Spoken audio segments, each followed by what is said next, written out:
FCRA திருத்த மசோதா விவகாரத்தில் ஒரே குடையின் கீழ் வலிமையான எதிர்ப்பை பதிவு செய்ய வேண்டும் என்று சத்தியம் தொலைக்காட்சி நிர்வாக இயக்குநர் டாக்டர் ஐசக் லிவிங்ஸ்டோன் தெரிவித்துள்ளார். வெளிநாடு நிதி பங்களிப்பு ஒழுங்குமுறை திருத்தச் சட்ட மசோதாவை எதிர்த்து ஜூன் 28ஆம் தேதி தேசிய பிரார்த்தனை நாள் மற்றும் தேசிய உண்ணாவிரத நாள் அனுசரிக்கப்படுகிறது. இது தொடர்பாக சென்னை வேப்பேரியில் உள்ள OMCA அரங்கில் கலந்தாலோசனை கூட்டம் நடைபெற்றது. இதில் மாநிலங்களவை உறுப்பினர் வில்சன், சத்தியம் தொலைக்காட்சி நிர்வாக இயக்குநர் டாக்டர் ஐசக் லிவிங்ஸ்டோன் மற்றும் பல்வேறு தேவாலயங்கள், நிறுவனங்களை சார்ந்தவர்கள் கலந்து கொண்டனர்.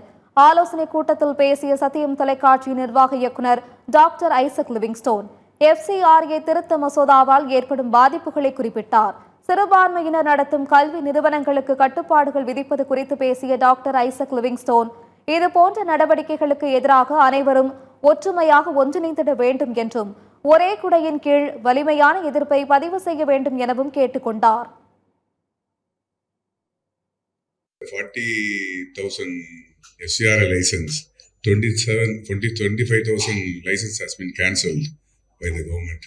It is very shocking. Not only that, actually, we are facing trouble in various aspects. நம்ம எல்லாருமே இப்படி கூடி பேசுகிறோம், அப்புறம் கலைஞ்சு போன பிறகு இண்டிவிஜுவலாக நிற்கும் போது நம்மகிட்ட ஒரு ஸ்ட்ரென்த் இல்லை.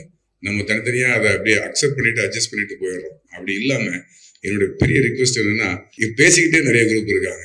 அப்படி பேசிட்டு கலைஞ்சு போயிட்டே இருக்கும். நானும் ஒரு 10 வருஷமா போயிட்டு அதில் சோர்ந்து போயிட்டே இருக்கேன். நான் எல்லாரையும் தயவு செய்து என்ன பண்ணணும்னா, ஒரே அம்பர்லா கீழே கொண்டு வந்து நம்மளுடைய ஃபோர்ஸை ரொம்ப ஸ்ட்ராங்காக மாற்றணும். ஸோ நம்ம எதுவுமே பண்ணாமல் ஒதுங்கி போனால ப்ரேயர்னு சொல்லிட்டு இருந்தால, பைபிள் ஒரு வசனம் இருக்குது, திறப்பில் நிற்கிறதுக்கு யாருன்னு கேட்கும். எல்லாரும் ப்ரேயர் பண்ணிட்டு இருந்தால் ஒரு ஆள் வந்து திறப்பில் நிற்கணும், ஆண்டவருக்காக மோதலுக்காக வந்து நிற்கணும்.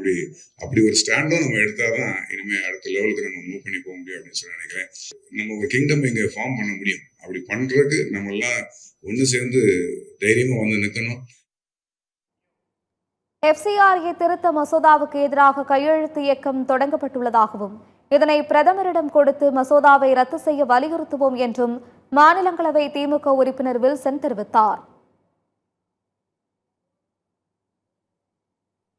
வருகிற ஜூலை 3ஆம் தேதி தேசிய அளவில் ப்ரொடெஸ்ட் டே, நேஷனல் ப்ரொடெஸ்ட் டே அப்படின்று அந்த அன்னைக்கு வந்து இப்போ நாங்கள் சிக்னேச்சர் கேம்பெயின்ஸ் ஆரம்பிச்சிருக்கோம். பாரத பிரதமருக்கு இந்த ஒன்றிய அரசு கொண்டு வரும் இந்த பில்லை வந்து வாபஸ் வாங்கணும் அப்படின்னு சொல்லிட்டு ஒரு ரெப்ரசன்டேஷன் தயார் செய்திருக்கிறோம். அந்த ரெப்ரசன்டேஷனுக்கு கையெழுத்து இயக்கம் நடைபெற்று கொண்டிருக்கிறது.